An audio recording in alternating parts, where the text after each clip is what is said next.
Labas rytas. Labas rytas. Labas rytas. Labas rytas.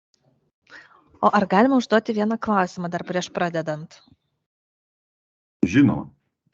Mokymai yra 2 valandos ir labai naudingi ir ne visi gali kolegos pasijungti. Kai kurie sako, kad labai norėjo dalyvauti, bet yra kažkokie darbiniai reikalai, spaudos konferencijos ir taip toliau. Gal galima būtų prašyti, kad organizatoriai įrašytų mokymus ir paskui galima būtų peržiūrėti, kas negalėjo dalyvauti ir sužinotų daugiau? Taip, Erika, mes šitą pastabą jau avansų buvom įsivertinę. Šitie mokymai bus įrašomi, galbūt pasakė ir dalyviai pačioj pradžiai. Labai tikimės, kad nebus jokių trikčių ir pasibaigus mokymams antroje dienos pusėje esam numatę paskelbti naujieną mūsų svetainėje, pranešimą ir įdėti ten įrašą, kur galės vėliau pasinaudoti jūsų kolegos. Ačiū labai. Nu gerai, davai, aš turiu seminarą, klausausi.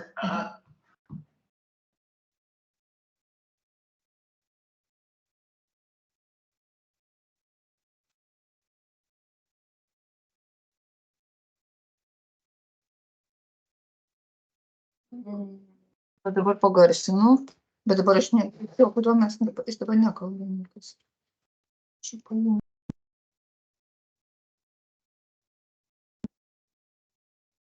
Nieko nekeitė, ne?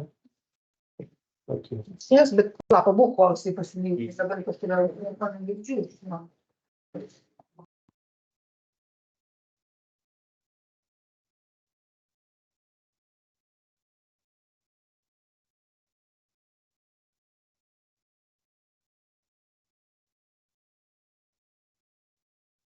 Ten tyli. Va, Ana.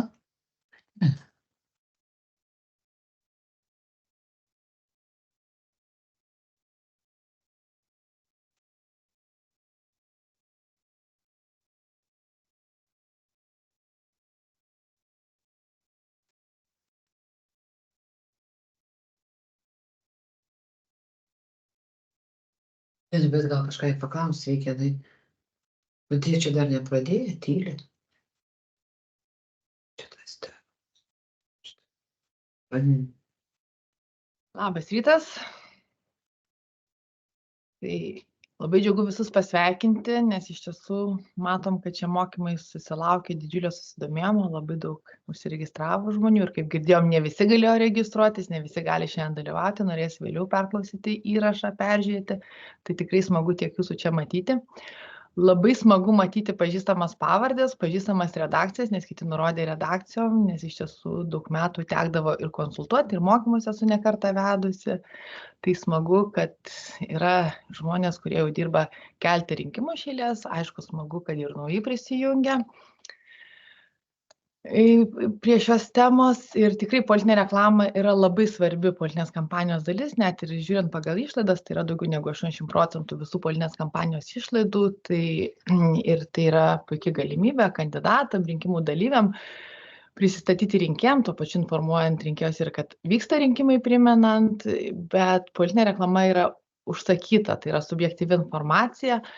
Kita labai svarbi rinkėjų informavimo priemonė, tai jūsų žiniasklaidos priemonių skleidžiama informacija ir mes jums esam nepaprastai dėkingi, kad jūs informuojate rinkėjus, kad rašote apie rinkimus, apie rinkimų dalyvius, įvairius procesus, procedūras, rinkimų rezultatus netgi, kad tikrai dalinatės mūsų informacijos ieškote mūsų svetainėje, ją tikrinate, kažkokių faktų ieškote ir tikrai džiugu ir kai kreipiatės papildomai mus, jeigu kažko neradot, mes nepagalvojom kažkokiu konkrečiu aspektu pateikti informacijos, tai tikrai labai vertinam šį bendradarbiavimą, nes kuo daugiau rinkėjai žino apie rinkimus, tai tikėtina, kad jie aktyviau dalyvauja rinkimuose, labiau įsitraukia ir labai svarbu, kad galbūt tą sprendimą priima daugiau žinodami racionaliau, o ne tiesiog pagal kažkokiais spurtais ir panašiai. Tai tikrai labai šitas jūsų indėlis yra labai svarbus rinkimuose ir mes jį labai mus džiugina.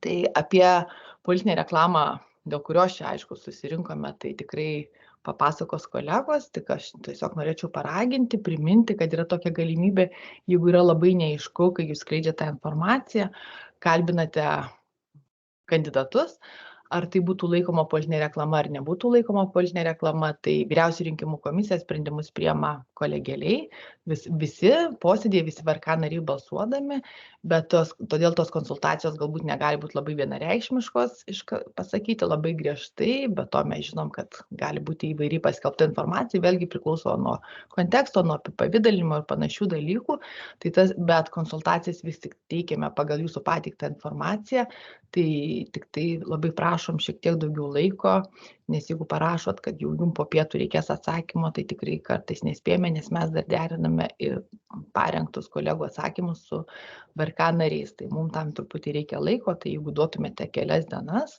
4-5, tai tikrai galėtume tikėtis atsakymo.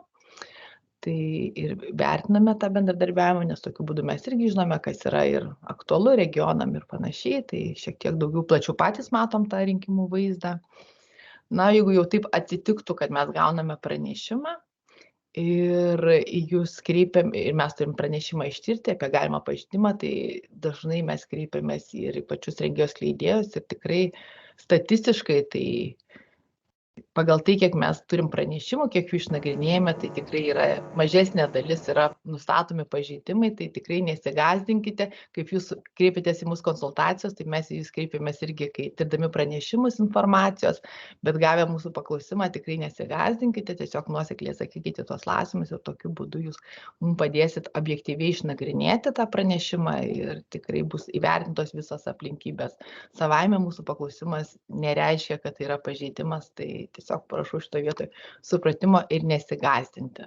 Tai va, tai ir daugiau aš taip vis tik tai noriu akcentuoti tą mūsų tokį gerą bendradarbiavimą. Mes matom, kiek jūs daug skleidžiat informacijos apie rinkimus ir kaip tai yra labai svarbu.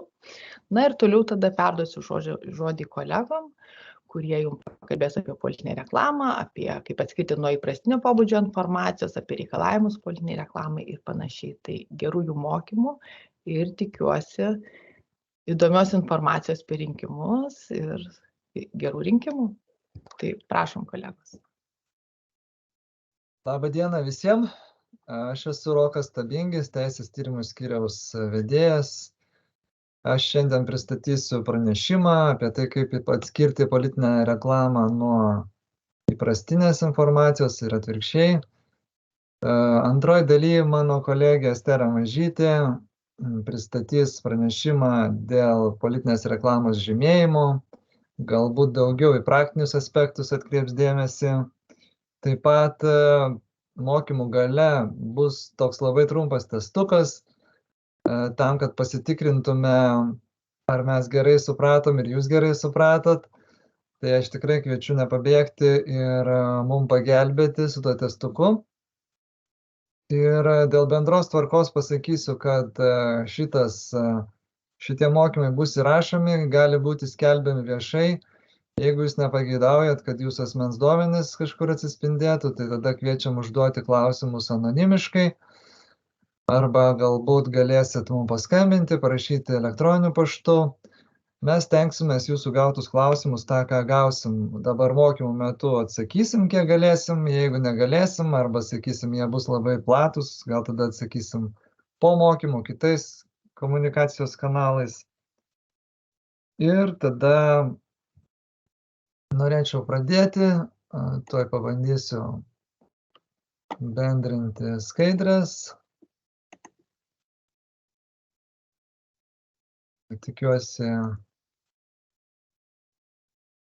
Tikiuosi jūs matote. Kol kas dar, va, dabar jau matosi. Taip, tai šaunu. Tai pradėsim nuo miško vaizdų, kadangi jūs žinot, daug yra aspektų politinės reklamos, kuriuos mes šiandien studijuosim.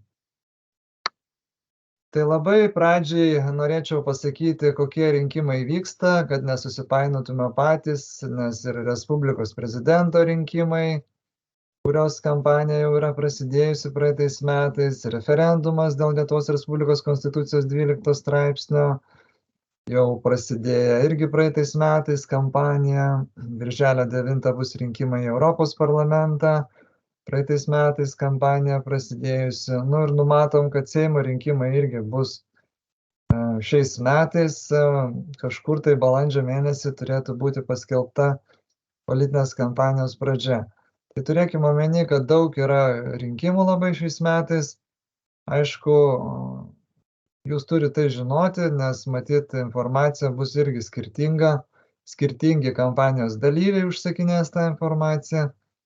Ir kampanijos dalyviai, leisdami lėšas, sakysim, politiniai reklamai, jie vis tiek turės tas lėšas priskirti kažkuriem tai rinkimam. Tai politinę reklamą reglamentuoja rinkimų kodeksas, įsigaliojęs 2022 metais, taip pat Respublikos referendumo konstitucinis įstatymas. Referendumo konstitucinis įstatymas referuoja į rinkimų kodeksą, kad jame reikia ieškoti normų apie politinę reklamą. Ir galbūt dar vienas įdomus faktas, kad Seimas vyriausybė yra pavedęs vykdyti informacinę kampaniją dėl vykstančio referendumo. Tai vyriausybė biudžeto lėšomis gali informuoti visuomenę apie tai, kad referendumas vyksta, jo datą, galbūt susijusią informaciją, bet vyriausybė negali agituoti už referendumą, tai yra negali agituoti, balsuoti už ar prieš. Mūsų svetainėje yra atnaujinti sprendimai dėl politinės reklamos, jos žymėjimo, dėl išorinės politinės reklamos. Jūs čia matote žvaigždutėm pažymėtas tvarkas, apie kurias mes šiandien daugiausiai šnekėsim. Aš daugiausiai šnekėsiu apie rekomendacijas dėl politinės reklamos skleidimo ir vertinimo.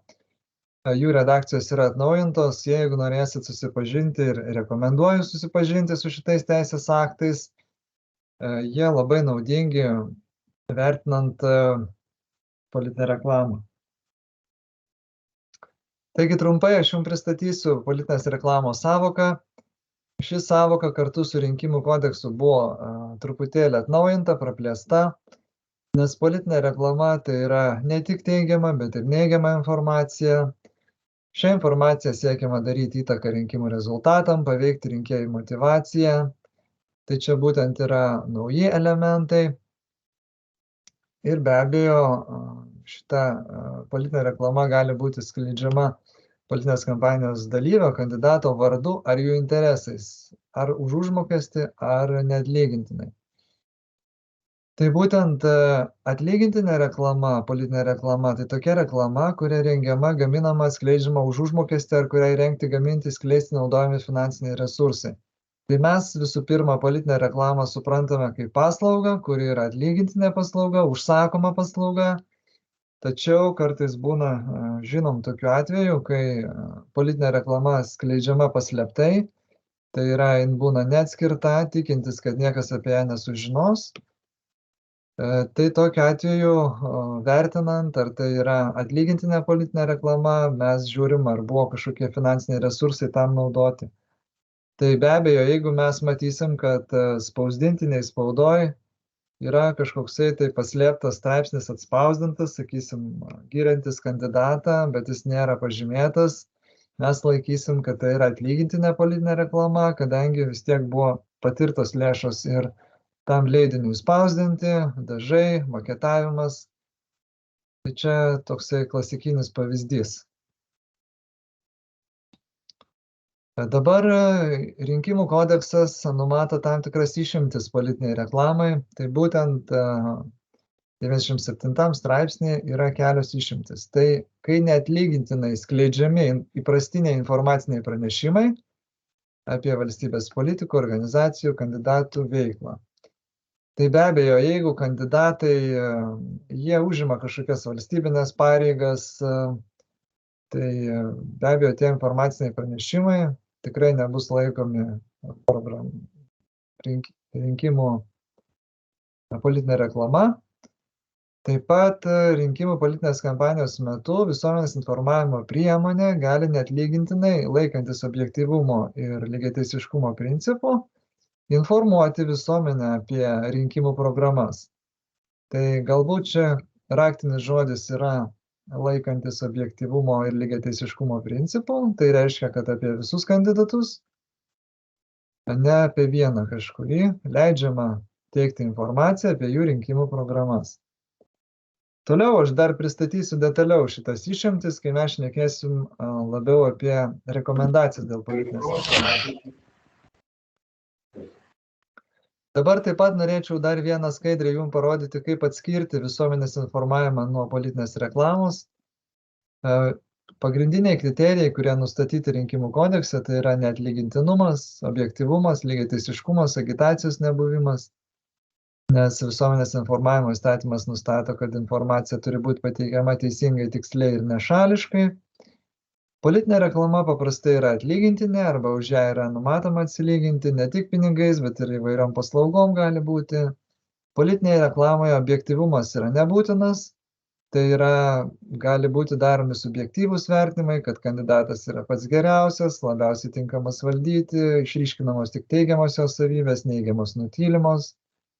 Politinėje reklamoje lygiateisiškumas irgi nereikalingas, galima suteikti dėmesį tik vienam kandidatui, užsisakyti, apmokėti ir gali būti straipsnis tik apie vieną kandidatą. Ir politinėje reklamoje, aišku, gali būti agitaciniai elementai. Tai pavyzdžiui, kviečiama balsuoti, raginama balsuoti, gali būti logotipas, šūkis, kandidato nuotraukos įvairios, nurodoma, kad jis kandidatas, jo numeris ir panašiai. Politinės kampanijos dalyvis, tai dalyviai tų kampanijų, kuriuo aš išvardinau priekyje skaidrėse, tai prezidento rinkimuose, Europos parlamento rinkimuose, Seimo rinkimuose, tai bus arba kandidatai, fiziniai asmenys, pavyzdžiui, prezidento rinkimuose, arba politinės partijos. Europos parlamento politiniai kampanijai gali būti ir komitetai politiniai kampanijos dalyviais, bet kol kas jie neįsisteigia yra, nėra tokių įsisteigusių, tai greičiausiai tokių dalyvių ir nebus. Tai kalba eis apie jeigu užsakys politinę reklamą, tai apie politinės partijas ir fizinius asmenys. Jau yra 8 dalyviai užsiregistravę prezidento rinkimuose, 9 dalyviai Europos parlamento rinkimuose, tai dažniausiai yra politinės partijos Europos parlamento rinkimuose, o prezidento rinkimuose tai atskiri fiziniai asmenys ir politinės partijos, kurios kelia tos fizinius asmenys. Tai apie tai galima susipažinti VRK.lt svetainėje, kviečiu susipažinti, kad būtų žinoma, kokie dalyviai yra ir kas gali užsakyti politinę reklamą. Kandidato sąvokos kaip po tokios nėra rinkimų kodekse, tačiau bet kokiu atveju, jeigu asmuo yra kažkokių požymių, kad jis ketina arba dalyvaus, arba aktyvus politikoje, be abejo, jis atitiks kandidato sąvoką, net jeigu asmuo ir nedalyvauja politinėje kampanijoje, bet jis gali agituoti kažkieno kito vardu ar interesais, aš turiu omeny, nebūtinai pats asmuo turi būti tas kandidatas, gali jo vardu agituoti ir kiti asmenys, užsakyti politinę reklamą. Dabar aš truputį apie rekomendacijas dėl politinės reklamos skleidimo ir vertinimo. Tai jos yra labai išsamios, tos rekomendacijos, jūs, jeigu norėsit, pasidomėsit, paskaitysit, bet tose rekomendacijose yra atspindėtos ir tos išimtis, kur aš minėjau iš rinkimų kodekso. Tai visų pirma, 11 punktas, įprastiniai informaciniai pranešimai, kurie yra galimi, kai skelbiam apie kandidato darbinę ar nuolatinę pobūdžio veiklą. Taip pat 10.2, jūs matot, čia vėl ta pati išimtis, galima skelbti laikantis objektyvumo, lygiateisiškumo principo apie visus kandidatus, jų idėjas, tikslus, rinkimų programas, išskyrus, kad nebūtų raginimo balsuoti už arba prieš. Taip pat 10.4, atkreipkite dėmesį, čia daugiau iš praktikos atėjęs tokia rekomendacija. Jeigu yra portaluose ar spaudoje rubrika ar skyrelis skirtas politikų nuomonėms, tai tikrai gali visi kandidatai, politinės kampanijos dalyviai pasisakyti šituose skyreliuose, galima dėti. Be abejo, tik aišku, viena išimtis, kad nebūtų visa politinė programa ar jos dalis dedama į tas nuomonės. Taip, jie gali diskutuoti, išsakyti savo idėjas ir tokiuose skyreliuose galima skelbti. Kai kuriuose portaluose tai yra populiaru ir yra dedama. Na ir galbūt 10.6 punktas atkreipsiu dėmesį, kad ir tretieji asmenys gali skelbti informaciją apie kandidatus, tačiau neturėtų būti didelio finansinio indėlio tokiai informacijai parengti. Na, čia kaip pavyzdys, jeigu nevyriausybinės organizacijos skelbs kažką būtent apie kandidatus, galbūt kažkokią statistinę informaciją, tai irgi nebus laikoma politinė reklama. Dabar požymiai, kada gali būti laikoma politinė reklama. Tai tie požymiai yra tokie, kad tokia informacija skelbiama dažniau negu įprastai. Na, pavyzdžiui, jeigu standartiniam radio televizijos programų tinklelyje kartojamos tos laidos, nežinau, 1-2 kartus, tai šiuo atveju būtų kartojama kiekvieną dieną, kas nėra įprasta, tai yra požymis, kad tai gali būti laikoma politinė reklama.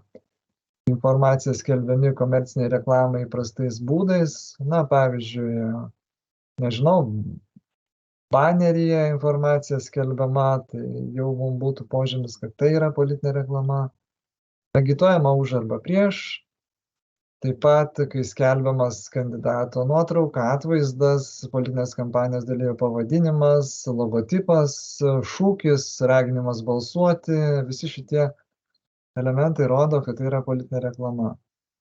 Ir apačioje yra 12 punktas, tam, kad įprastinio pobūdžio informacija nebūtų laikoma politinė reklama, rekomenduojama nedėti rinkimų numerių, neryškinti kandidatų pavardės, nedėti jo nuotraukos į pirmą periodinio spaudos leidinio puslapį, nedėti nuorodą į socialinius tinklus, naudoti dalykinį stilių, o ne agitacinį. Taip pat nedėti informacijos apie politiko asmenines, jo veikla nesusijusias savybės, jo šeiminį gyvenimą, pomėgius. Tai čia yra tokios rekomendacijos. Galbūt trumpai dar paminėsiu, galbūt jūs klausite apie laidas, kurios, na, paprastai prasidėjus rinkimam, yra daromos tokios laidos apie kandidato antrąją pusę, sakysim, vaikus, galbūt, kuriame jie kalba kažkaip pozityviai apie tą kandidatą.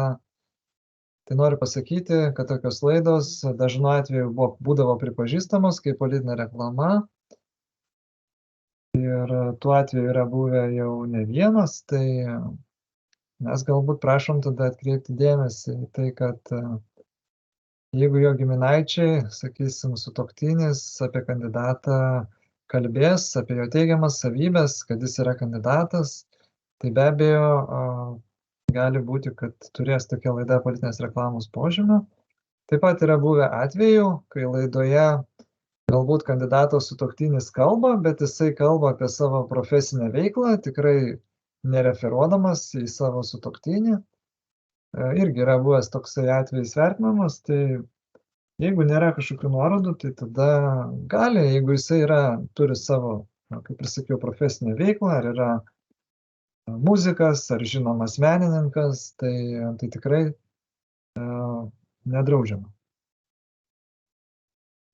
Rekomendacijose taip pat yra tokia lentelė, kurioje labai lengva palyginti, kas būtų laikoma įprastinio pobūdžio informacija, kas reklama. Aš apie šitos požymius jau šnekėjau.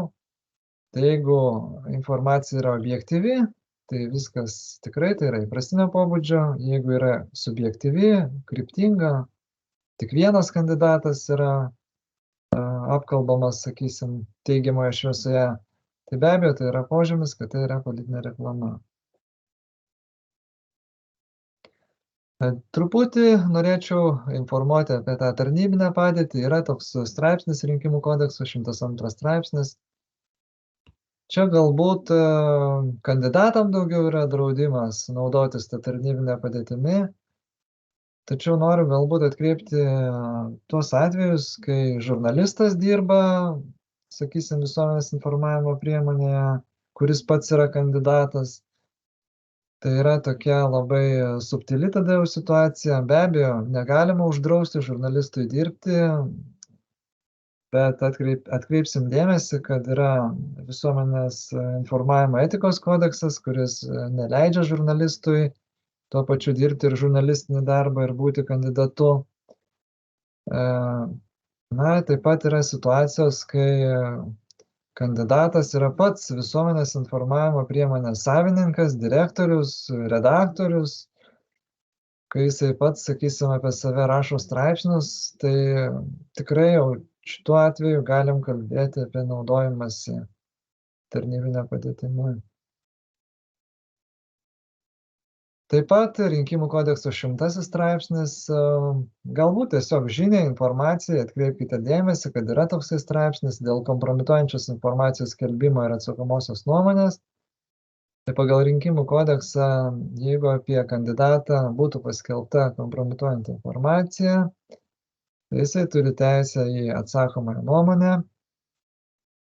Šiuo atveju tikrai žinom, kad tokių atvejų būna, pasitaiko, rašo apie kandidatus ne tik teigiamai, bet ir neigiamai. Tai čia yra taisyklės, kaip būtų elgiamasi tokioje situacijoje, tai jūs galite tiesiog pasižiūrėti. Negalima skelbti tokios kompromituojančios informacijos likus 3 dienom iki rinkimų. Jeigu tokia informacija paskelbta, tai kandidatas gali kreiptis į visuomenės informavimo priemonę, pateikti paaiškinimą, kodėl paskleista informacija kompromituojanti. Na ir visuomenės informavimo priemonė turi per 5 dienas paskelbti tą atsakomą nuomonę. Jeigu kartais, tarkim, kiltų kažkoksai tai ginčas, tos ginčus spręstų Vyriausioji rinkimų komisija. Tai tiesiog atkreipiu dėmesį, galbūt šitos situacijos kyla artėjant jau rinkimams, rinkimų dienai, bet šitas galimas viso rinkimų politinės kampanijos laikotarpiu. Rinkimų agitacijos draudimas irgi labai svarbus, vykstant, jisai yra draudžiamas likus 7 valandom iki balsavimo rinkimų dieną pradžios ir rinkimų dieną. Jeigu būtų, sakysim, tokia informacija paskelbta agitacijos draudimo laikotarpiu, jin yra draudžiama, tai yra administracinių nusižengimų kodekse numatytas pažeidimas ir Vyriausioji rinkimų komisija už tokius baustų jau administracinę tvarką. Dabar primenu, kada vyksta balsavimas, tai draudžiama yra agitacija nuo gegužės 12 vidurnakčio iki pasibaigs balsavimas, antro turo atveju iki gegužės 26 vidurnakčio iki pasibaigs balsavimas, taip pat birželio 9 iki pasibaigs balsavimas ir referendumas vyks kartu su prezidento rinkimų 1 turu.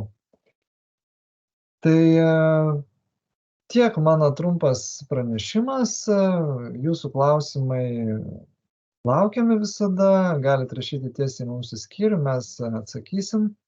Jeigu norėsit oficialaus atsakymo, oficialios VRK nuomonės, tai kaip ir pirmininkė sakė, reikės laiko tada suderinimui. Aš savo prezentaciją baigiau, pasižiūriu, ar mes čia kažkokių klausimų esam gavę, matau, kad negavę.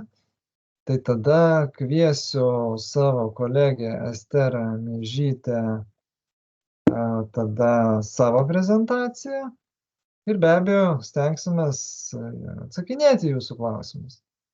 Čia matau, aš atsiprašau, yra pakelta ranka viena. Tai prašau, atsakysim. Sveiki. Sveiki.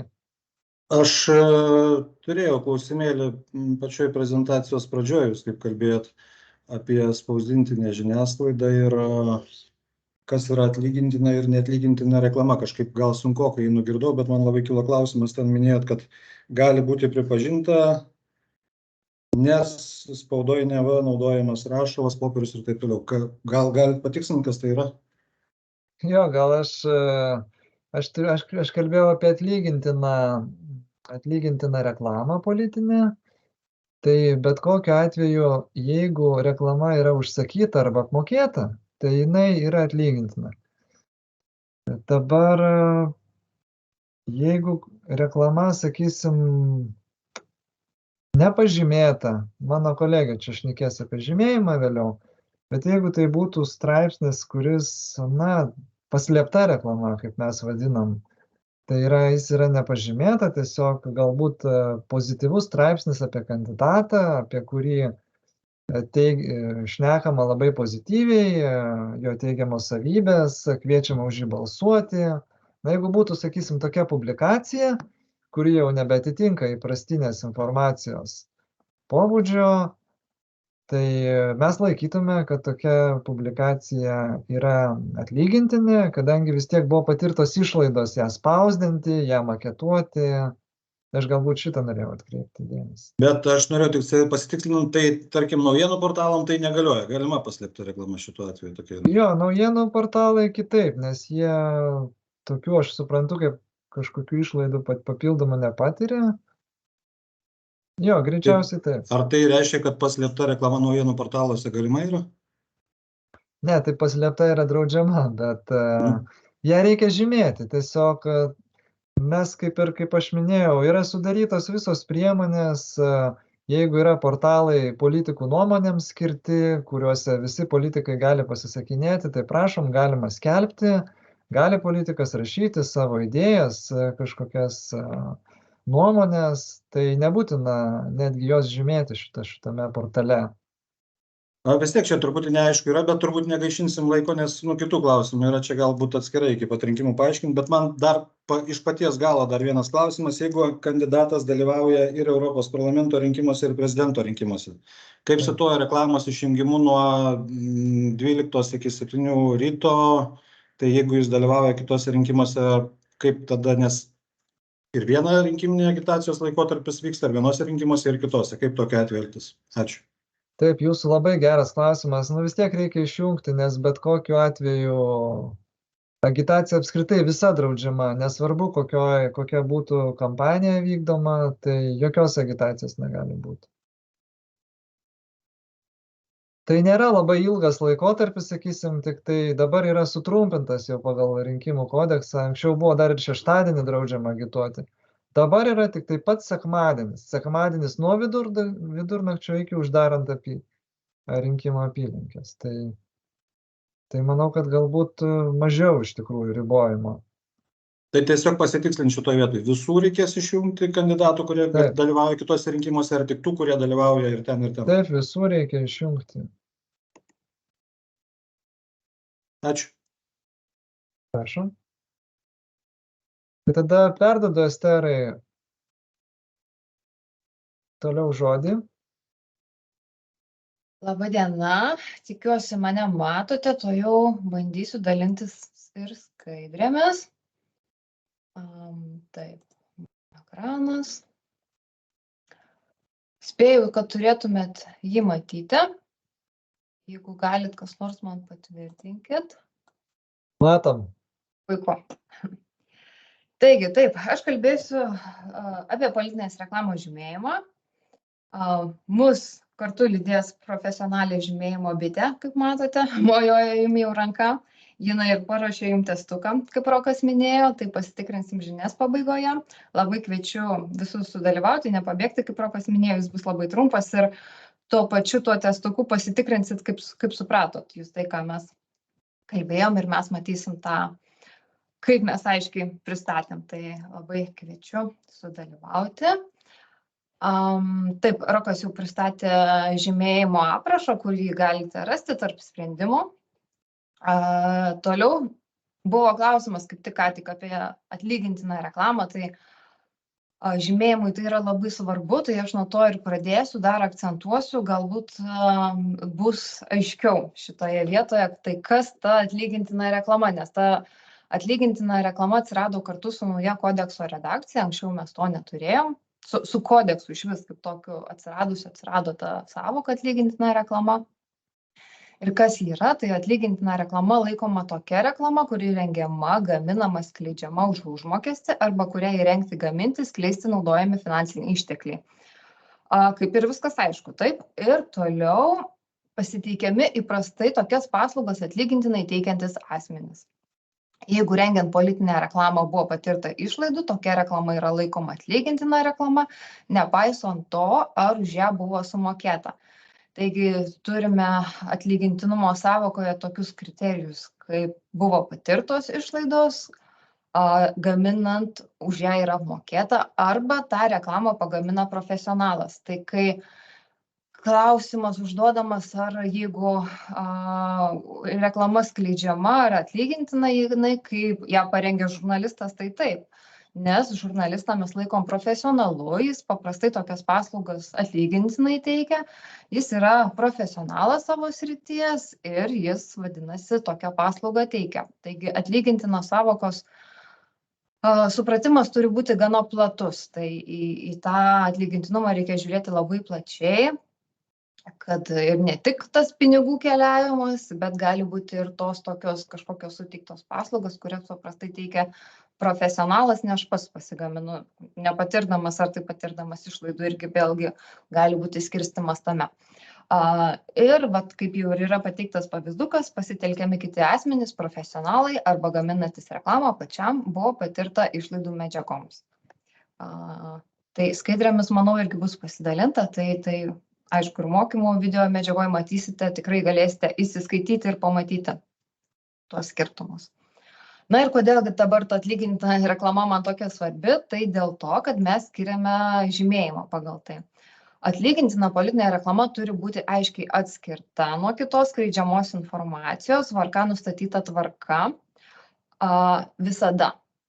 Nuo rinkimų politinės kampanijos pradžios iki paskelbint galutinius rinkimų rezultatus, ji turi būti aiškiai pažymėta, nurodant ir lėšų šaltinį. Tvarka taip pat nustatyta tvarka. Ir čia sugalvojusi pateikusi pavyzduką jums, kaip tą suprasti geriau, atlygintinumą, žymėjimą, atskirimą. Tai pavyzdžiui, mano geras draugas turi reklamos agentūrą, jis sutiko parašyti apie mane gražų straipsnį ir jį užsakyti, publikuoti viename iš jo socialinių paskyrų, kuriuose jis paprastai reklamuoja ir kitus savo klientus. Nors jis iš manęs nesutinka imti atlyginimą, aš iš jo gavau paslaugas. Todėl tokią reklamą aš turiu laikyti atlygintiną ir ją atskirti bei žymėti politinės kampanijos laikotarpio. Tokios paslaugos turi būti apskaitytos kaip nepiniginė auka. Tuo jau rūpinasi kandidatas. Taip pat nusprendžiau, kitas pavyzdys, atsispausdinti savo sumaketotus lankstinukus. Čia jau, turbūt jau aktualu kandidatam, bet jums irgi žiniai turbūt pravartu žinoti. Reklamai spausdinti aš pat turiu išlaidas, todėl tokią reklamą laikau atlygintiną ir ją žymiu kaip nustatyta VRK žymėjimo tvarkos apraše. Tokios išlaidos turi būti apskaitytos kandidato žiniaraštyje ataskaitoje. Kalbam apie atlygintiną ir tada kyla klausimas, o kaip su ta neatlygintina. Aišku, jau kai esame tokia auditorija, kur čia jau susirinkę profesionalai, informacijos rengėjai, skleidėjai, tai jau turbūt tokių situacijų praktiškai nepasitaiko. Nes neatlygintinai reklamai žymėjimo ir skleidimo reikalavimai yra netaikomi, bet tai yra labai specifinės situacijos. Tai vėlgi tai geriausiai atskleidžia pavyzdys mano pateiktas. Pavyzdžiui, aš nusprendžiau kandidatuoti rinkimuose, aš pasitikiu savo paties gebėjimais ir nusprendžiau, kad taupydamas visas lėšas, aš pats rašysiu apie save prisistatymą, apie savo rinkiminius tikslus socialiniam tinkle ir įsikelsiu kartu nuotrauką savo pasidarytą. Tai jokių išlaidų kandidatas nepatirs, vadinasi, tai bus neatlygintina politinė reklama. Taigi, jis tokios reklamos gali nežymėti, bet tai bus politinė reklama. Tačiau jei įrašą nuspręs paskleisti plačiau, užsakys kažkokią tai skleidimo paslaugą socialiniam tinkle ar tai kažkokiam, nežinau, kitam portale, tai tada toks sukurtas įrašas jau bus atlygintinas ir jis turės būti žymimas pagal nustatytus reikalavimus. Ką lemia mano jau minėtas politinės kampanijos laikotarpis, gali kilti klausimas. Tai jis lemia, ar atlygintina mūsų aptartą jau politinę reklamą pakanka atskirti, ar reikia ir žymėti. Rinkimų kodeksas, jau minėjau, numato tą atlygintinos politinės reklamos sąvoką, tai kad reklama turi būti aiškiai atskirta, VRK nustatyta tvarka ir nuo kampanijos pradžios iki paskelbiant galutinius rezultatus, ji turi būti aiškiai pažymėta. Tai kada ta kampanija prasideda, galbūt visi žinot, bet pacituosiu rinkimų kodeksą, tai kad kampanija rinkimų prasideda nuo rinkimų datos paskelbimo ir baigėsi praėjusių 100 dienų nuo VRK sprendimo kodeksas sako, bet žymėti reikalinga iki paskelbiant galutinius rezultatus, kaip matom 95 straipsnėje. O jei kalbam apie referendumo kampaniją, tai Seimo nutarimo dėl referendumo paskelbimo įsigaliojimo diena yra laikoma referendumo agitacijos kampanijos pradžia. Taigi, prasidėjus bet kuriai iš nurodytų kampanijų, laikoma, kad tuo metu vyksta politinė kampanija ir yra reikalingi iki visų kampanijų pabaigos žymėti visą atlygintiną politinę reklamą ir nesusijusią su rinkimais ir referendumu. Taigi, kaip ir Rokas jau pristatė, šiuo metu vyksta 3 politinės kampanijos. Tai yra prezidento, parlamento ir referendumo. Taigi, prasidėjus bet kuriai nuo pačios pirmosios kampanijos pradžios jau reikia žymėti visiškai visą politinę reklamą. Tai yra, prasideda kampanija, žymim iki pačios paskutinės politinės kampanijos pabaigos visą skleidžiamą politinę reklamą. Tai todėl labai svarbus tas politinės kampanijos laikotarpis. Kaip jau ir minėjau, yra tie 2 kriterijai. Gali atrodyti keistai, čia yra atlygintina reklamą reikia ir atskirti ir žymėti, tai kas čia, kuom čia jie skiriasi. Tai dabar apie tą atskirimą. Taisyklė tokia, kad nuolat nepaisant to, ar vyksta kokia nors politinė kampanija, tai yra visada atlygintina reklama turi būti atskirta nuo skleidžiamos informacijos. Tai yra net ir tuo laikotarpiu, kai jokia kampanija nevyksta. Ir ką reiškia atskirta? Tai yra skelbiant kaip atskirą informacijos vienetą, negali būti sudėdamoji kito straipsnio laidos dalis ir panašiai. Politinė reklama turi būti skelbiama taip, kad neklaidintų reklamos adresatų dėl šios informacijos pateikimo tikrojo tikslo. Neturėtų būti sudaromas įspūdis, kad yra skleidžiama įprastinė komercinio meninio pobūdžio informacija, nors iš tikrųjų yra skleidžiama politinė reklama. Taigi tas atskirimas yra toks per vizualiką, gal net galima sakyti, per atskirimą, kaip jau ir galima suprasti. Na ir pavyzdžiui, koks čia galėtų būti pavyzdys to atskirimo, tai kad jis negali būti, pavyzdžiui, viduryje straipsnio, kad kažkoks straipsnis į straipsnį įdėtas, taip pat, toks galbūt pavyzdys, nedažnas, tai kad toksai sugalvotas, kad reklama negali būti nepažymėta prisidegiant, kad, tai čia yra paveikslas, aš jį nutapiau ir nelaikau čia, kad čia yra politinė reklama, tai jeigu nusitapėt paveikslą, ten yra jūsų programa, nuotrauka, tai yra politinė reklama. Taip, tai dabar kaip tas atrodo praktiškai atskirimas ir žymėjimas. Taigi, ne politinės kampanijos laikotarpiu privaloma atskirti, kaip jau sakiau, visada, bet kada, bet kokiu laikotarpiu yra ar nėra tas kampanijos laikotarpis, tai ne kampanijos laikotarpiu reikia tik atskirti ir kaip tą daryti. Aišku, visą informaciją tikrai rasite žymėjimo tvarkos apraše. Tai pirma, nurodoma, kad informacija užsakyta. Tai pavyzdžiui, gali būti nurodoma, kad tai politinė reklama, parašyti galima, kad užsakyta, ar dar kažkokie kiti gal būdai būna, bet šitie tikrai dažniausiai matyti, kaip užsakyta, kad reklama žymima. Ir užsakymo numeris, ir jis yra reikalingas tik spausdintoje reklamoje. Bet žinoma, jis tikrai, jeigu toks yra, gali būti parašytas ir bus tik sveikintina, tai bus skaidrumas, taip užtikrinamas. Ir antra, yra taisyklė, kad šito užrašo dydis, jo pateikimas, įgarsinimas turi atitikti bendruosius žymėjimo tvarkos aprašo 22 ir 24 punktuose ir 3 skyriuje nurodytus reikalavimus, išskyrus rėmelį spausdintai politiniai reklamai.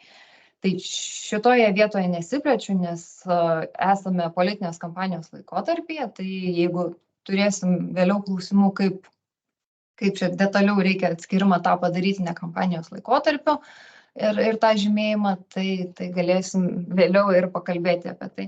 Bet dabar norėčiau akcentuotis į politinės kampanijos laikotarpį, nes politinės kampanijos laikotarpiu reikia ir atskirti, ir žymėti politinę reklamą. Tai vadinasi, skiriam, kaip mano jau apibūdinta prieš tai skaidrėje, kad tai turi būti atskiras informacijos vienetas, neturi būti kažkaip tai paslėpta. Ir reikia žymėti politinės kampanijos laikotarpio. Taip, dar galiu paminėti, kad tas atskirimas yra paminėtas 15.1 papunktyje žymėjimo tvarka nustatyti. Žymėjimo tvarkos tas atskirimas yra nustatytas, jeigu norėsite, ir tikrai rekomenduosiu patį dokumentą skaityti. Ir pateikti 2 pavyzdžiai, kaip tas žymėjimas turėtų atrodyti. Tai atskirimas mano pirmu atveju, nepaminėjau, irgi buvo nurodytas. Ir kaip tas žymėjimas iš tikrųjų atrodo, sudedamosios dalis dar mes aptarsime, tai paprastai atskiriam ir žymėm, nurodinami politinė reklama, mokėta iš kampanijos dalyvio. Tam tikras pavadinimas nurodomas, politinės kampanijos sąskaitos, užsakymo numeris, tiražas, jei tai yra kažkoks pavyzdžiui, lankstinukų tam tikras tiražas išleistas ar specialus leidinys, ir gamintojas. Taigi, dažnai labai kylantis klausimas, daug su kuo telefonu tenka kalbėti ir išgirsti klausimą, jeigu kampanijos metu noriu skleisti atlygintiną reklamą, nesusijusią su vykstančia kampanija, ar ją turiu žymėti. Tai atsakymas yra taip, bet kokią reklamą, net ir nesusijusią su tam tikra kampanija, kuri laikytina politinė reklama, kaip jau su Roku buvo išsiaiškinta, kas laikoma, kas nelaikoma reklama, reikia žymėti.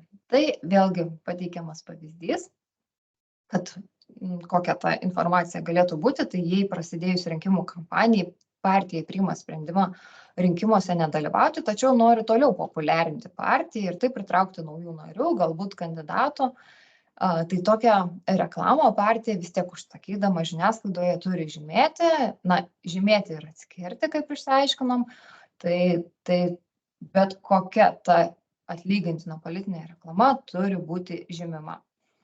Taip pat, ir pavyzdėje toliau dar taisyklė parašyta, kad partija užsakydama reklamą ne iš kampanijos sąskaitos, tokią reklamą turi žymėti, nes vyksta kampanijos laikotarpis. Ir kaip jau žadėjau, kad pasiaiškinsime, tai kas ten tame žymėjimo užraše turi būti, kokios jos sudedamosios dalis. Tai tas dalis nusako žymėjimo aprašo 17 punktas. Tai yra, jie sudaro iš viso 6 punktai. Tai pirmas, tai yra atskleidimas, nurodymas, kad tai yra politinė reklama ir jis yra būtinas visada, nuo jo jau niekur nepabėgsim. Tai pirmas punktas įrašyti, kad tai yra politinė reklama. Kita dalis, taip pat būtina visada, yra finansavimo šaltinis. Taip, jis susideda iš tokių dalių, tai rašoma apmokėta iš, ar gali būti bus apmokėta iš politinės kampanijos dalyvio, kito politinę reklamą apmokančio asmens pavadinimas arba vardas kilmininko linksniu. Tai tarkim iš tam tikros apmokėta iš tam tikros politinės partijos, politinės kampanijos sąskaitos. Ir čia yra galimybė trumpinti PK sąskaitos.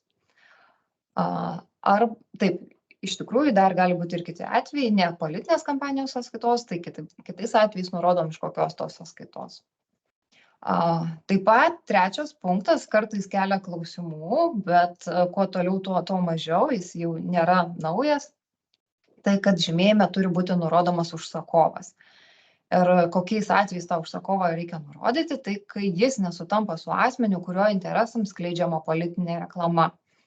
Tai tokie atvejai, kai ateina kandidatas užsakyti ne pats, ne pati partija, o pasitelkiamas yra kažkoks užsakovas, kažkokia tai reklamos agentūra. Tai turėtų galbūt ir agentūrų atstovų dalyvauti, tai jie turbūt geriausiai tą atvejį supranta, tai kai jie jau įsitraukia į šitą, grandinėlę, sakykime, tai jie irgi turi būti atspindėti. Turi būti nurodomas užsakymo numeris, 4 punktas, ir jis yra privalomas nurodyti visai spausdintai politiniai reklamai. Taip, toliau. Tiražas privalomas tik tokiuose reklamos gaminiuose, pavyzdžiui, kaip lankstinukai, plakatai, kalendoriai, žurnalai ir kiti specialiai pagaminti leidiniai, kurių tas tiražas tikrai yra svarbus. Na, o palyginimui turbūt galiu pasakyti, kad laikraščio tiražas ar tai žurnalo visada dažniausiai ir būna ant to žurnalo, tai jis yra žinomas. Tai tiražas reikalingas tada, kai yra specialus leidinys. Ir 6. paskutinis punktas, reikia nurodyti viešosios informacijos skleidėją ir gamintoją. Arba turi būti užrašas nurodantis, kad kampanijos dalyvis pats pasigamino politinės reklamos gaminį, tai jums tas turbūt nėra aktualu. Tai skleidėjas ir gamintojas yra nurodomas ir jis yra privalomas tokiuose gaminiuose, kaip mano jau minėti lankstinukai, plakatai ir panašiai. Ir neprivalomas skleidžiant, kadangi jūs jau kaip ir yra aiškus, kas tas yra skleidėjas, tai per televiziją, per radiją, internetu, kai yra aiškus taip pat tas skleidėjas. Tai taip, tokie yra žymėjimo užrašo sudedamosios dalis. Taigi, kita svarbi vieta, kurią svarbu atkreipti dėmesį, yra žymėjimo tvarkos aprašo 25 punktas. Na ir šita skaidrė. 25 punktas mums sako, kad spausdintos politinės reklamos ir publikuojamų politinių reklamų skydelių žymėjimo užrašas turi būti juodos spalvos, Times New Roman arba Arial šriftu, baltame fone juodos spalvos rėmelyje, ne mažesniu negu lentelėje pateikiamų dydžių. Taigi, kaip matote, mūsų pagalbininkė bitė ir laiko tą rėmelį, tai yra juodas rėmelis, baltas fonas ir pavyzdys yra pateiktas, kaip tas užrašas turėtų būti perkeltas į tą rėmelį. Tai tas rėmelis mums yra reikalingas spausdintai, dar kartą pasikartoju, reklamai ir publikuojamiam skydeliams. Kyla klausimas kartais, jeigu politinė reklama apima ne visą puslapį, kaip nustatyti tą žymėjimo dydį, tai dydis yra nustatomas pagal viso puslapio dydį, ne pagal politinės reklamos kažkokį tai dydį. Ir, dydis atitinkamai yra pateiktas lentelėje, o lentelę tikrai rasite žymėjimo tvarkos apraše. Spėju tikrai, kad daug kas ir žino ir gal net mintinai jau tos dydžius. Toliau, tiesiog praktiniai pavyzdžiai, išorinė politinė reklama, spausdinti tentai, taigi kaip ir jau išmokom, jie turi būti žymimi, atskiriami aiškiai ir turi būti visa tai rėmelyje. Aišku, čia, kadangi tie maketai maži, tai užima visą plotą, bet jau kai tie tentai dideli, tai atrodo tikrai visai kitaip. Na ir čia pateikiami žymėjimo tie dalių įrašymai į užrašą, tai pavyzdžiui, pirmas pavyzdys, kai pagaminta profesionaliai ir per agentūrą, tai kaip atrodo tas žymėjimas, tai rašoma politinė reklama, mokėta iš kampanijos dalyvio sąskaitos, užsakė tam tikrą agentūrą pavadinimas jos, užsakymo numeris, tiražas, gamintojas, profesionalus skleidėjas. Kitas pavyzdys dešinėje, kai dalyvio reklama pagaminta spaustuvėje ir skleidžiama gavus raštišką sutikimą iš fizinio asmens, tai jeigu yra kam aktualu, irgi pavyzdys pateiktas jau kaip atrodo, jau kai nėra jau ten ir gamintojo, ne, gamintojas yra, bet pavyzdžiui nėra agentūros, tai tas truputį trumpėjo. Žymėjimo užrašas. Politinė reklama periodinėje spaudoje, tai vėlgi spauda, vėlgi žinome, kad mums yra reikalingas rėmelis ir dažniausi atvejai, kaip tas žymėjimas atrodo, ką atsirenkame iš tų žymėjimo sudedamųjų dalių, tai politinė reklama, pavyzdžiui, apmokėta iš kampanijos dalyvio sąskaitos ir užsakymo numeris, arba jeigu turime agentūrą, įrašome ir agentūros pavadinimą. Dažnas klausimas, dažniausiai turbūt ir gal jums gali kilti klausimų iš kandidatų, gal teko girdėti, kad kartais įrašoma pasigamino pats, tai žiniai noriu irgi tą pristatyti, taigi klausimas, ar laikoma atlygintina ta reklama, kurią pats atsispausdinu ir pasigaminau ir kaip tokią reklamą pažymėti. Vėlgi geriau atsiskleisim tą atlygintinumą, tai taip, jei politinė reklama pasigaminta namie, patiriant išlaidas kandidato už popierių, dažus, klijus ar kažkokioje kitą, kiek fantazija leidžia, tai tokia reklama yra laikoma atlygintina ir ją reikia žymėti. Socialiniai tinklai. Gal visiems, gal ne visiems aktualu, kas naudoja socialinius tinklus. Ir tai yra atlygintina reklama. Socialiniuose tinkluose, pavyzdžiui, pateiktas yra pavyzdys, yra naudojama funkcija dažnai remiama, tai yra mokama už tos žinios skleidimą. Na, arba, pavyzdžiui, jeigu socialinį tinklą kuruoja tam tikrą priemonę, tai irgi yra atlygintina reklama.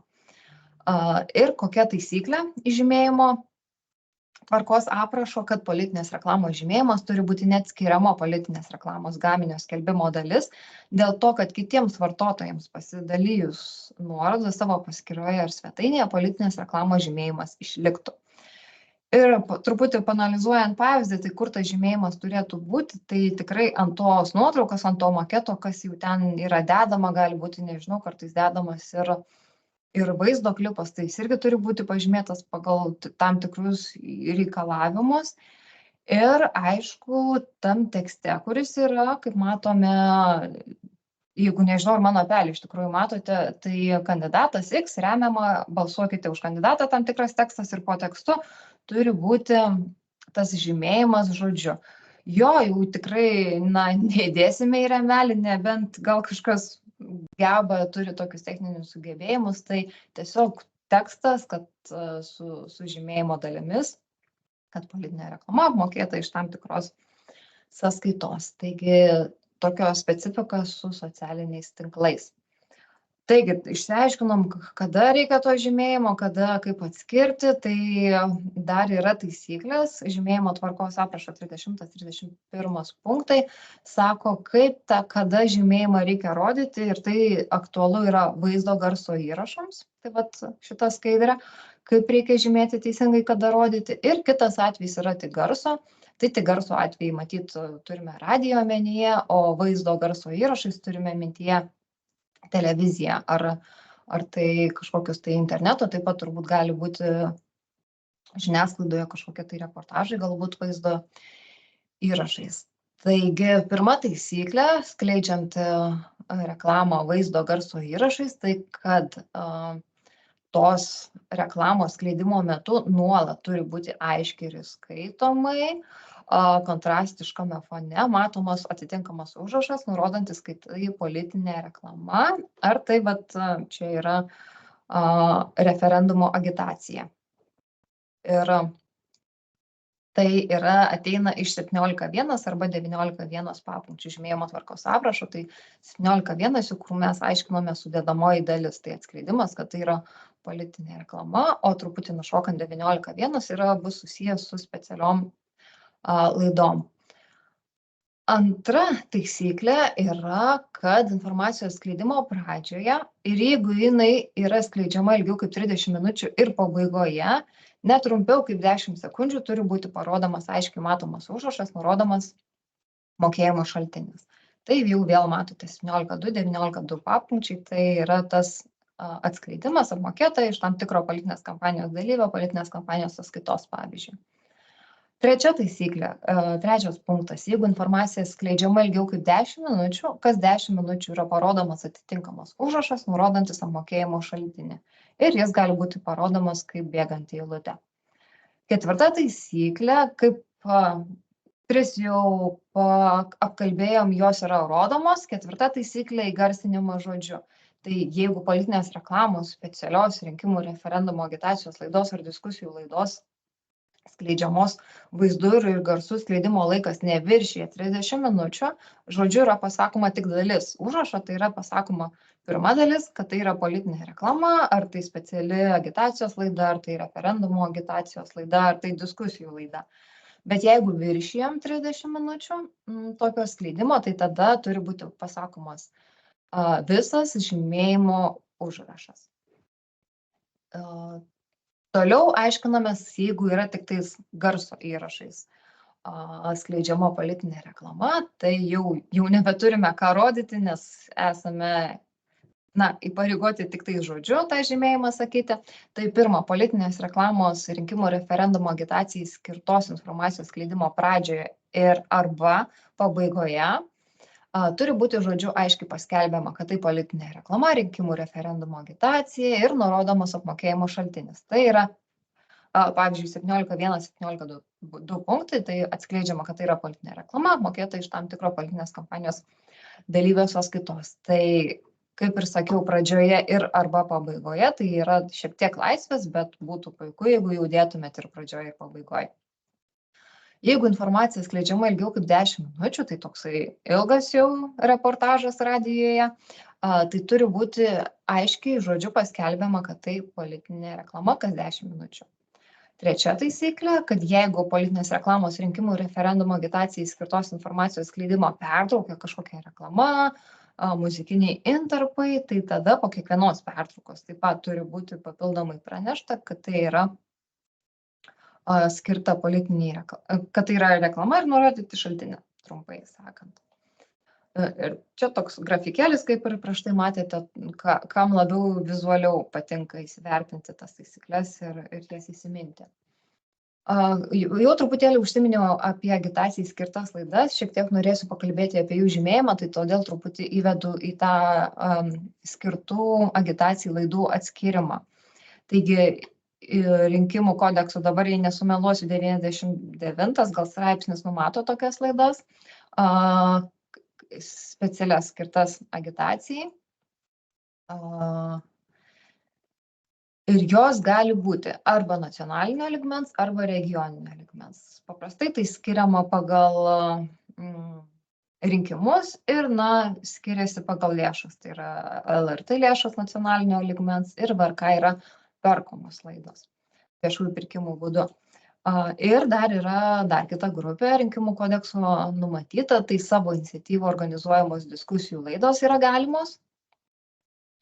Tai kai jau bet kuri visuomenės informavimo priemonė sugalvoja parengti kažkokią diskusijų laidą ir tiesa, tokios laidos yra numatytos referendumo įstatyme, tai jos irgi tokios yra galimos vadovaujantis įstatymo nuostatomis. Ir čia labai svarbi taisyklė, kurią noriu akcentuoti, jeigu jau sugalvosite tokias laidas rengti, tai aišku, jūsų žymėjimai nelabai susiję, bet svarbu, tai kad savo iniciatyvą užtikrindami nuomonių įvairovę ir laidoje dalyvaujančių rinkimų politinės kampanijos dalyvių ir jų atstovų lygiateisiškumą ir laikydamiesi šiame kodekse nustatytų rinkimų politinių kampanijų finansavimo reikalavimų, diskusijų laidas turi teisę rengti visi transliuotojai. Taigi svarbu užtikrinti lygiateisiškumą. Ir tokias laidas galima transliuoti apie visus, jas pakviečiant visus politinės kampanijos dalyvius, užtikrinti nuomonių įvairovę ir, aišku, laikytis reikalavimų finansavimo. Ir taigi dabar, jeigu jau sugalvosite tas laidas rengti, tai kaip tą žymėjimą reikėtų pasirinkti, užrašyti. Tai visų pirma, 19 punktas žymėjimo tvarkos aprašo, taip pat, jeigu neklystu dabar, tai numato, kad pirmiausia, nurodymas atskleidimas, kad tai yra speciali rinkimų agitacijos laidas, ar tai speciali referendumo agitacijos laida, arba mano ta minėta diskusijų laida, kurią rengiat savo iniciatyvą. Antra dalis žymėjimo yra finansavimo šaltinis, tai jau atsirenkam, kas čia jau tinka, tai apmokėta LRT, apmokėta VRK paprastai arba parengta. Trečias, tai jau, kai kalbam apie tas diskusijų laidas, savo iniciatyvą rengiamas, nurodoma, kad tai yra diskusijų laida parengta tam tikro transliuotojo iniciatyva. Tai tais atvejais, jeigu laida parengta, tai nesumelavau pagal rinkimų kodekso 99 straipsnio 7 dalį.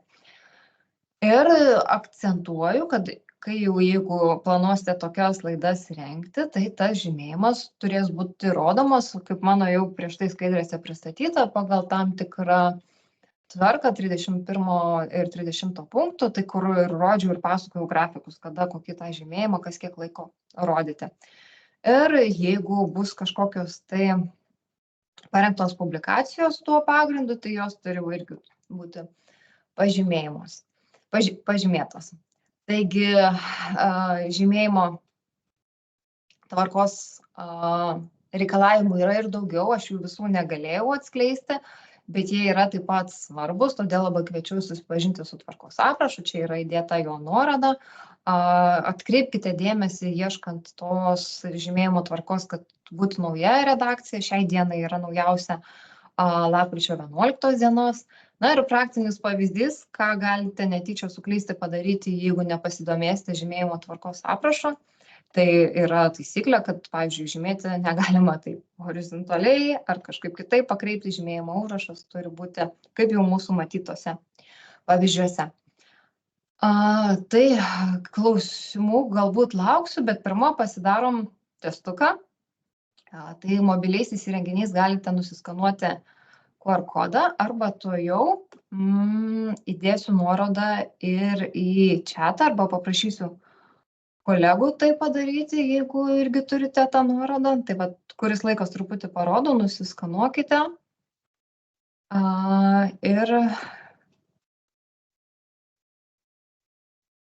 Ir paprašysiu, skirsim kokias 5 ar truputį daugiau laiko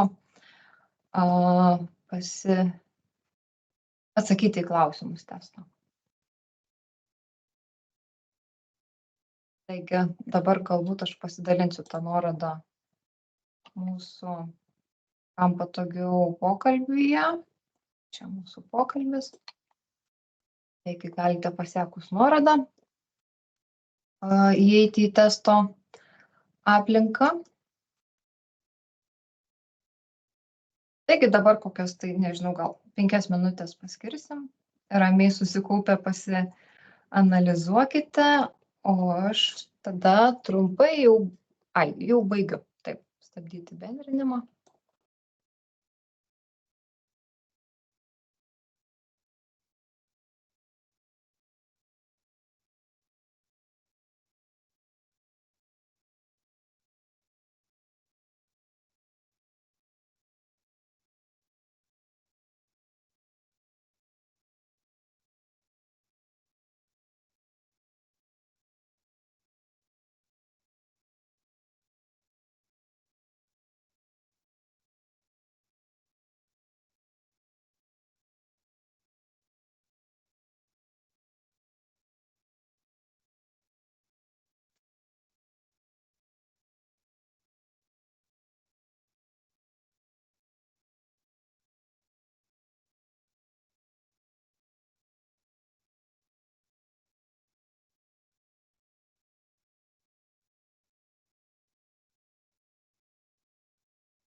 Ačiū, Ester, aš jau padariau testą.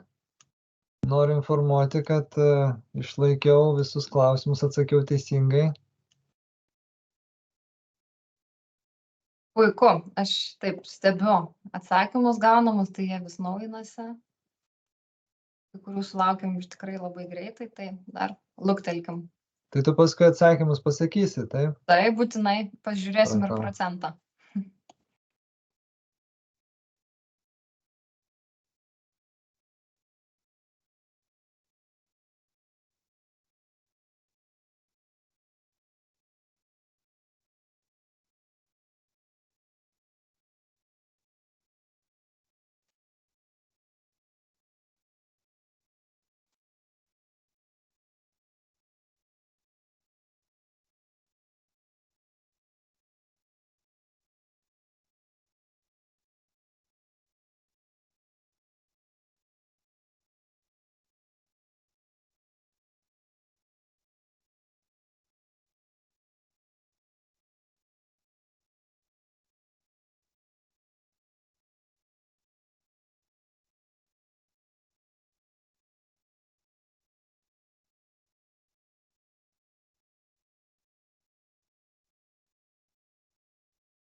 Na, turbūt galime pereiti prie aptarimo atsakymų.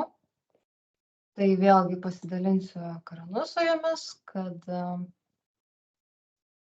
kad aptartumėm tuos teisingus atsakymus.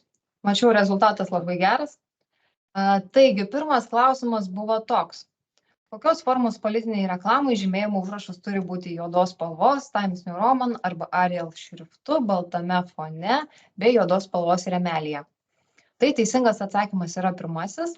Jeigu jums nemaišo, nesu tikra teisingo atsakymu, kad spausdintos politinės reklamos ir publikuojamų reklaminių skydelių. Tai tikrai nekartą mokymuose akcentavau, pažiūrėsim vėliau, kaip jums sekėsi. Kitas klausimas, jei politinės kampanijos metu skleidžiama atlygintina politinė reklama nesusijusi su vykstančiomis kampanijomis, ar ją reikia žymėti? Tai atsakymas taip, jeigu jau kampanija vyksta, tai vis atlygintina politinė reklama žymėm, net jei yra nesusijusi su kažkuria kampanija.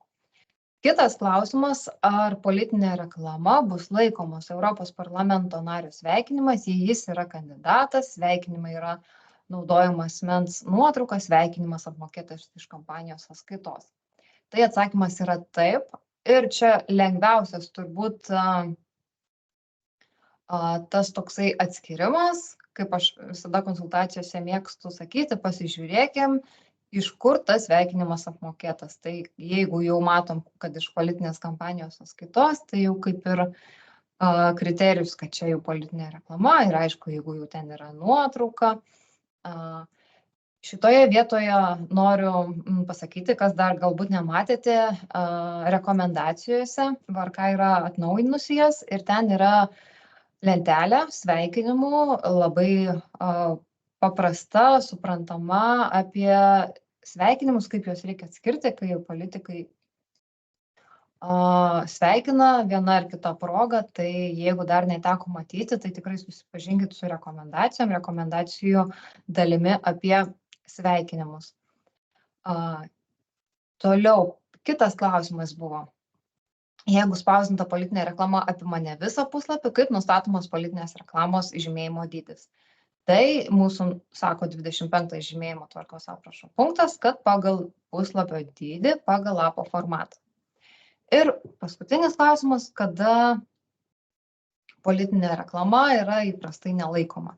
Taigi teisingas atsakymas, kad kampanijos laikotarpį visuomenės informavimo priemonėmis neatlygintinai laikantis objektyvumo, dalyvių lygiateisiškumo principų, viešosios informacijos rengėjų ir skleidėjų iniciatyva skleidžiama informacija apie rinkimuose ketinančius dalyvauti, asmenis, organizacijas, tikslus ir kaip. Taip. Kodėl dabar neteisingas tas atsakymas? Kryptingai nuolat skelbiama neigiama informacija apie kandidatą, politinę organizaciją ir jų veiklą, raginant atitinkamai balsuoti ir kitaip siekiant, kad jie nebūtų išrinkti. Tai, jau čia matome tą kryptingumą, neigiamą informaciją ir poveikį rinkimams. Tai matome, kad turime 34 dalyvavusius teste, tai visų žiniai pasižiūrėkime tą rezultatyvumą. Tai pirmą klausimą apie žymėjimo užrašą, kad jis turi būti rėmelyje, atsakė 100% visi teisingai, labai džiaugiuosi. Kitas klausimas dėl reklamos nesusijusios su, dėl politinės reklamos skleidžiamos nesusijusios su kompanijom, tai tik tais vieną klaidą turim, labai puiku, labai geras rezultatas. Apie sveikinimą taip pat tik viena klaida ir visi 97% atsakė teisingai. Šitas, matome, truputį buvo sudėtingesnis klausimas dėl reklamos žymėjimo dydžio nustatymo. Tai matyt reikėtų įsidėmėti tiesiog, kad pagal viso lapo formą. Čia atsakė 53% teisingai, tai vis tiek didžioji dauguma. Ir kas yra politinė reklama įprastai nelaikoma, tai taip pat puikus rezultatas 94%.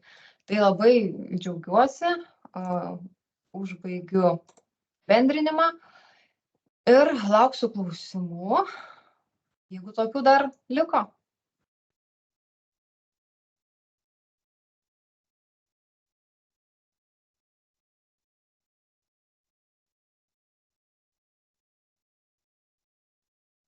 Taip pat matau, Indrė pasidalino nuorodą į VRK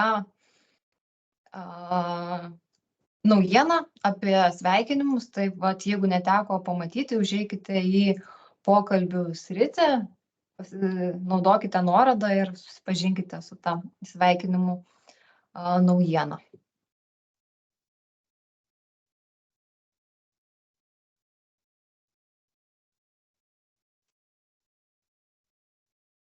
Taip, matau ranką. Donatas, taip, prašau.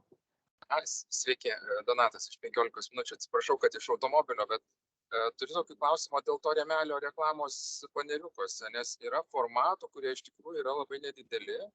Ir tada gaunas, kad arba tu nužudai tą banerį, jau nebeturi kaip atvaizduoti partijos žinutės, arba tu tame rėmelyje užrašas tampa tiesiog neperskaitomas. Tai va čia klausimas dėl tų rėmelio reklamos skydeliuose, kurie yra mažiau formatų. Na taip, taisyklės yra patvirtintos, taisyklės yra privalomas. Matyt, pradėti atsakymą reikėtų nuo to.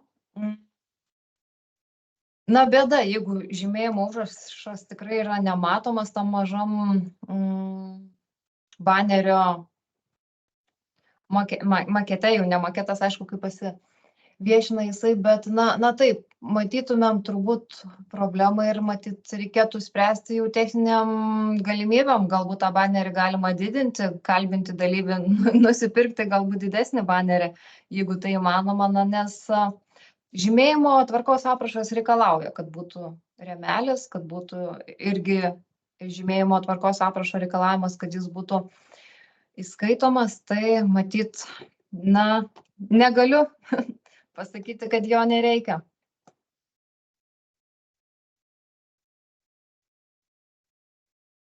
Matau dar vieną ranką. Tado, turbūt, taip. Taip, sveiki, čia Donatas labai įdomią mintį palietė. Jeigu mes kalbam apie spaudą, ar ne, jeigu tai yra reklaminis maketas mažas, ar ne, puslapyje, tarkim, laikraščių. Ir vis tiek reklaminis šitasgi informacija apie mokėtoją užsakovą turi būti proporcinga laikraščio puslapį. Tai kaip dabar su portalais? Kodėl viso portalo dydžio prasme nėra santykio to reklaminio banerio, tos žinutės, o laikraščio santykiai yra? Kaip čia, kažkoks tai gaunasi truputį neaiškus reikalas šitoje vietoje.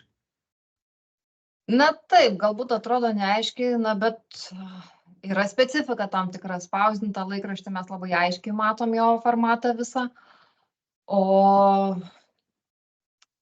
ekrane mums yra truputį sunkiau suprasti tą viso puslapio formatą, kadangi tas puslapis gali ir važiuoti, tai, matyt, turėtų būti atkreiptas į proporcingumas bendras. Tai jeigu jau turime naujienų portale paskelbtą kažkokį tai straipsnį, jau ta žymėjimo užrašas atitinkamai matyt turėtų dėrėti ir prie teksto, ir prie turinio tam tikro. Tai vat, taip, baneriai yra išskirti kaip tokie, nes, jie yra skirti būtent propaguoti, agituoti ir skleisti tą žinutę. Jinai yra tokia greita, tiksli, baneris, yra toks ir tas žymėjimas turi būti aiškus ir pamatomas. Matyt, vėl kalbu apie intenciją žymėjimo tvarkos aprašo, bet aprašas yra, jis yra toks, jis yra galiojantis, tiesiog aišku, ačiū už dalinimąsi tą patirtim. Kuo daugiau tos patirties mes išgirsim, bus matyt tai pretekstas pergalvoti žymėjimo tvarką. Dar vieną klausimą turėčiau, tik nežinau, ar tiksliai čia jums, bet užduosiu, gal vėliau bus proga atsakyti, kas labiau susipažinęs. Portalai susiduria su tokiu dalyku, kad dalis reklaminių pozicijų banerių yra parduota grinai kitiems tiekėjams. Pradėkim Google ir yra kiti tiekėjai, už kurių skleidžiama reklama, kaip ir portalų savininkai, redaktoriai yra neatsakingi. Tiesiog prieš pasirodant tam baneriui niekas nežino, koks jisai atsiras. Kaip šituo atveju bus? Anksčiau nebuvo kažkokios, tai bent per anuos rinkimus raganų medžioklės ir nebuvo portalų leidėjai kažkaip tai gaudomi šitoje vietoje, bet kokiu atveju tai pasirodys, kad yra trečiųjų kažkokių tai šalių reklama atsiduria portaluose ir kaip tokiais atvejais bus elgiamas. Na, iš tikrųjų nežinau, kokia jūsų, vat Lina kelia ranką, tai iš tikrųjų iš karto ir perleisiu žodį. Taip, iš tiesų esam turėję ne vieną atvejį ir kartais net būna sunku suprasti, kas yra tas skleidėjas, tai mes tokiu atveju tik tai kreipiamės į portalą, pasidomim, kam yra pardavę, nes kartais ne visada Google būna ir kiti tinklai, kurių gali ne iš karto pamatyti ir vartotojas nepamato, bet iš tikrųjų tas skleidėjas yra Google'as tokiu atveju ir jau ten su Google aiškinamės ir su užsakovo klausimus, ne su portalu, nes jūs visiškai neįtakojat, jūs tą bloką parduodat, bet yra buvę atvejų, kai patys pamatė portalai mums nurodė, ar tai užsakovai ir vyriausiai rinkimų komisijai, tas buvo gana greitai išspręsta problema, trūkumai pašalinti. Tai jeigu jūs matot, stebėti jums ten tikrai 100% nereikia, bet jeigu jūs matot, tai aišku, ar užsakovas, ar vyriausia rinkimų komisija informuoti ir tada vėlgi greičiau įsisprendžia tie klausimai, bet taip čia yra atsakomybė jau tada to, kas skleidžia tą informaciją, ne portalo. Ačiū.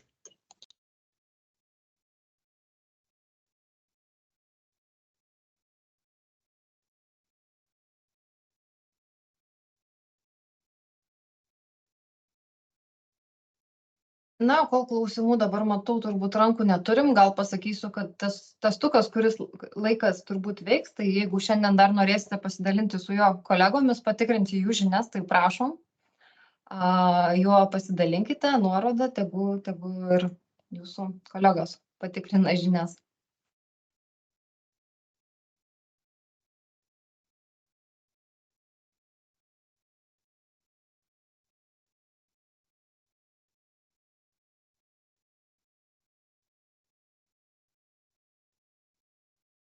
Tai Ester, aš manau, galim baigti. Mes klausimų neturim.